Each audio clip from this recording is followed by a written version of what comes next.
SIR বা special intensive revision নিয়ে চাপের মধ্যে রয়েছে নির্বাচন কমিশন। সুপ্রিম কোর্টে বিভিন্ন মামলা দায়ের করা হয়েছে এই এসআইআর নিয়ে, এবং বিরোধী দলগুলি এই এসআইআর জন্য নির্বাচন কমিশন ঘেরাও করার বিভিন্ন কর্মসূচি নিয়েছে। তার জন্য নির্বাচন কমিশন সুপ্রিম কোর্টকে একটি নতুন আপডেট দিয়েছে, যে আপডেটটি আপনাদের ক্ষেত্রে অনেক সুবিধা হবে। তাহলে চলুন আজকে আমরা দেখে নিই এই ভিডিওতে এই নতুন আপডেটটি নির্বাচন কমিশন সুপ্রিম কোর্টকে কি জানিয়েছে। আরেকটি ছোট্ট আবেদন, চ্যানেলে যদি নতুন হয়ে থাকেন তাহলে অবশ্যই চ্যানেলটিকে সাবস্ক্রাইব করবেন। ভিডিওটি যদি ভালো লাগে তাহলে ভিডিওতে অবশ্যই একটা লাইক আর কমেন্ট করে দেবেন। আরেকটি অনুরোধ থাকলো, ভিডিওটি স্কিপ না করে অবশ্যই পুরো দেখবার চেষ্টা করবেন, তাহলে আপনারা জানতে পারবেন যে নতুন যে আপডেটটি দিয়েছে নির্বাচন কমিশন সুপ্রিম কোর্টকে সেটি কি আপডেট দিয়েছে। এখানে দেখুন, এটি আনন্দবাজার.com এর প্রতিবেদন। এখানে দেখুন লিখে দিয়েছে, বিহারে নোটিশ না দিয়ে কোনো ভোটারের নাম বাদ দেওয়া হবে না, হলফনামা জমা দিয়ে সুপ্রিম কোর্টকে জানালো নির্বাচন কমিশন। চলতি বছরে বিহারে বিধানসভা নির্বাচন হওয়ার কথা, তার আগে সে রাজ্যে ভোটার তালিকা সংশোধনের জন্য বিশেষ নিবিড় সমীক্ষা এসআইআর চালাচ্ছে নির্বাচন কমিশন। গত 1 আগস্ট একটি খসড়া ভোটার তালিকা প্রকাশ করেছে তারা।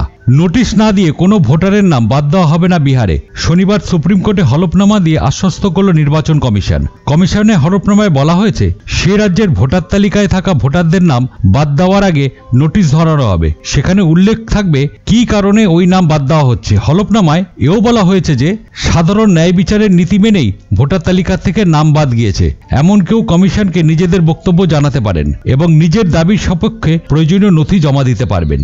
চলতি বছরেই বিহারে বিধানসভা নির্বাচন হওয়ার কথা, তার আগে সে রাজ্যে ভোটার তালিকা সংশোধনের জন্য বিশেষ নিবিড় সমীক্ষা অর্থাৎ এসআইআর চালাচ্ছে নির্বাচন কমিশন। গত 1 আগস্ট একটি খসড়া ভোটার তালিকা প্রকাশ করেছে তারা। ওই খসড়া তালিকা থেকে 65 লক্ষ ভোটারের নাম বাদ গিয়েছে। এই নিয়ে মামলা হয়েছে সুপ্রিম কোর্টে। গত 6 আগস্টের শুনানিতে অন্যতম মামলাকারীর পক্ষ association of Democratic reforms SDR এর তরফে অভিযোগ করা হয়েছে যে 65 লক্ষ ভোটারের নাম স্বচ্ছতার সঙ্গে বাদ দেওয়া হয়নি। কি কারণে ভোটারদের নাম বাদ দেওয়া হলো তাও স্পষ্ট করা হয়নি বলে অভিযোগ করেন এসডিআর এর আইনজীবী প্রশান্ত ভূষণ। শীর্ষ আদালতে প্রশান্ত জানান, খসড়া ভোটার তালিকার পূর্ণাঙ্গ প্রতিলিপি সব রাজনৈতিক দলকে দেওয়া হয়নি। বুথ স্তরের নির্বাচনী আধিকারিক বা বিএলওরা যথাযথ নথি যাচাই করার আগেই ভোটার তালিকা থেকে নাম বাদ দিয়েছেন বলে দাবি করা হয়। তারপরেই এই বিষয়ে কমিশনের কাছে ব্যাখ্যা চায় বিচারপতি সূর্যকান্ত, বিচারপতি উজ্জ্বল ভুঁয়া এবং বিচারপতি এনকে সিংহের বেঞ্চ। আগামী 12 আগস্ট এই মামলার পরবর্তী শুনানি। আদালতে ওঠা অভিযোগের জবাব দিয়ে কমিশন হলফনামা দিয়ে জানিয়েছে, যাতে বৈধ কোনো ভোটারের নাম বাদ না যায় তার জন্য সম্ভাব্য সব ধরনের পদক্ষেপ করা হয়েছে। 10 দফায় নথি যাচাইয়ের কাজ হয়েছে। গোটা প্রক্রিয়ায় রাজনৈতিক দলগুলিকে সামিল করা হয়েছে বলে জানিয়েছেন কমিশন। তাছাড়া মামলাকারীর পক্ষে অভিযোগ খারিজ করে কমিশন জানিয়েছেন, বিএলওরা ভোটারদের বাড়ি বাড়ি গিয়ে ফর্ম সংগ্রহ করেছেন।